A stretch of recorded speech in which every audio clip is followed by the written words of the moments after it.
हर पल जियो ड्रामा मन मर्जियाँ बन चुका है बहुत ही ज़्यादा इंटरेस्टिंग। उसके नेक्स्ट एपिसोड में हमें दिखाया जाएगा कि मंशा जो होती है वो शुजा के साथ सब कुछ ख़त्म करके अपने घर वापस आ जाते हैं। इस पर वो अपनी माँ के गले लग के बहुत ज़्यादा रो रही होती है। इतने में ही दरवाज़ा पीछे से फिर से नॉक होता है।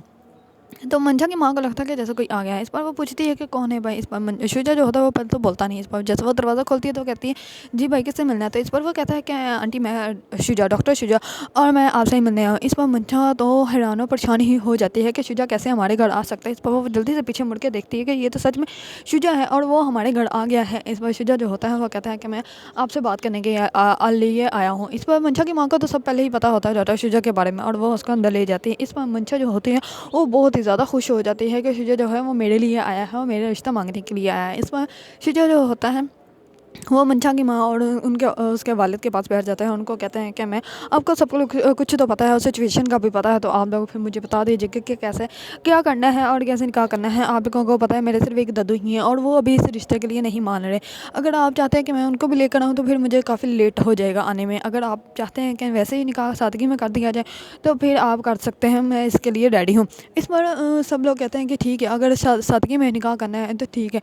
इस पर मंशा का बाप जो होता है वो तो कुछ भी नहीं कहता। वो कहता है कि जैसे आप लोगों ने तय करना है आप करके मुझे बता दीजिएगा, मैं आता हूँ। वो उठ के चला जाता है। तो मंशा की माँ कहती है कि आपका बहुत एहसान है कि आपने मेरी बेटी की बात मान ली और मेरी बेटी के ऊपर एहसान करने में एक माँ तो सिर्फ आपको दुआएं ही दे सकती है। दूसरी तरफ मंशा कहता है पाँव के नीचे से ज़मीन ही आसमान पे पहुंच चुकी है, उसके पाँव ही आसमान पे पहुंच चुके हैं। वो जाती है सीधा ज़ारा के पास जाके कहती है कि जाओ मेरे लिए जूस बना दो और अपनी जीजू के लिए भी चाय बना दो। अब इतनी तो खिदमत तुम मेरे लिए कर ही सकती हो जाते जो होते, अगर तुम मेरी बहन हो तो इतना तो करोगी ही। इस बार ज़ारा जो होती है बड़ी खामोशी से उठती है, उसके पास आके कहती है कि जिन लोगों को मोहब्बत रास नहीं होती उन लोगों को सिर्फ तरस से किया जाता है। इस बार मंशा जो होती है उसकी तरफ देखने लग पाती है, लेकिन मंशा को इन बातों का कोई एहसास नहीं अब, क्योंकि उसको बस अपनी खुशी से एहसास है। उसको पता चल गया है कि अब जो है शुजा उसके साथ शादी करने वाला है, लेकिन उसको ये नहीं पता कि शुजा उसके साथ निकाह तो ज़रूर करेगा लेकिन उसको कभी भी बीवी वाला दर्जा नहीं देगा और उसकी ज़िंदगी बहुत ज़्यादा अजीरन बना देगा कि जिसके साथ वो गुजारा भी नहीं कर सकती। वो जिस ज़िंदगी का ख्वाब देख रही है शुजा के साथ वो कभी भी पूरे नहीं हो सकते, क्योंकि शुजा जो है वो ऐसा इंसान ही नहीं है और वो तो ऑलरेडी शादीशुदा है। अगर उसकी फैमिली को पता भी चल गया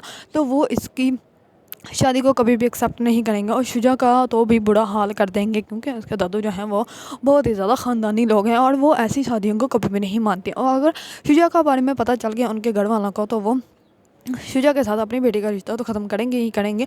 तो मंशा का जीना भी हराम हो जाएगा, क्योंकि मंशा को जैसी ज़िंदगी के स्टाइल का आदत पड़ी हुई है और जैसी वो ज़िंदगी चाहती है वैसी ज़िंदगी उसको कभी भी नहीं मिल सकती। इस पर मंशा तो बहुत ज़्यादा खुश होती है कि वो शुजा उनके घर आकर बैठा हुआ है। इस बार शुजा जो होता है वो कहता है कि मैं आपसे सिर्फ एक तरफ हाथ से ही करूँगा कि आप जो है ना किसी को भी इनवाइट मत कीजिएगा, साथ ही में निकाह करेंगे, आपकी फैमिली होगी, मैं आऊँगा और मेरी तरफ से मेरा एक दोस्त आएगा। इस पर जो होते हैं मंशा की माँ कहती है कि ठीक है बेटा, जैसा आप चाहते हैं वैसा ही होगा, मुझे कोई एतराज़ नहीं। इस पर वो जो होता है शुजा वो कहता है कि ठीक है आंटी, फिर अगले फ्राइडे का तय करते हैं, अगले फ्राइडे को हम लोग आ जाएंगे और आप लोगों मंशा से निकाह करके उसको मैं ले जाऊँगा। इस पर वो बहुत ज़्यादा खुश हो जाते हैं।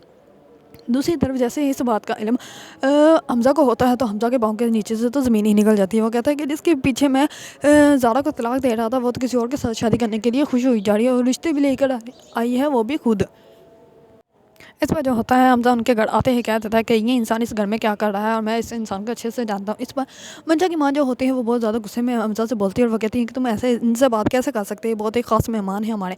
तो वो कहता है अच्छा ये अब ख़ास मेहमान हो गया, मुझे तो इस इंसान के बारे में अच्छे से पता है कितना घटिया इंसान है। इस पर वो कहती है कि तुम्हें इसके बारे में कहने का कोई हक़ नहीं है, ये मंशा को होने वाले शौहर है।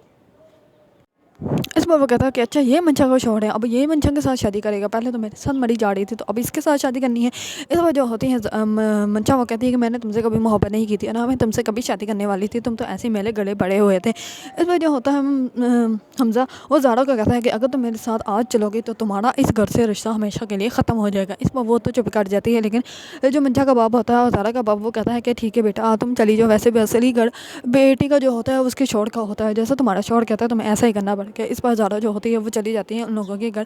तो जैसे ही घर जाती है तो हमज़ा की माँ जो होती है वो ज़ारा पे बरसना स्टार्ट हो जाती है। वो कहती है कि तुम किस को ले आए हो हमारे घर। मंशा को तो फिर भी ख़ानदान का पता था, इसके तो ख़ानदान का भी नहीं पता, पता नहीं कौन है कहाँ की है। इस बार ज़ारा जो होती है वो सारी सिचुएशन देखकर उसका तो बुरा हाल हो जाता है। ज़ारा को तो आने लग पड़ता है चक्कर, उनके घर आते ही ज़ारा हो जाती है बेहोश। इस वजह जो होता है हमज़ा जो होता है वो तो बिल्कुल भी परेशान नहीं इतना होता, लेकिन जो हमज़ा की माँ होती है वो उस पर फिर से ताने कसना स्टार्ट कर देती है कि देख लो आते ही बेहोश हो गया, आते ही इसके ड्रामे स्टार्ट हो गए, बिल्कुल अपनी माँ की तरह वो बहुत ज़्यादा उसको बातें सुनाती है।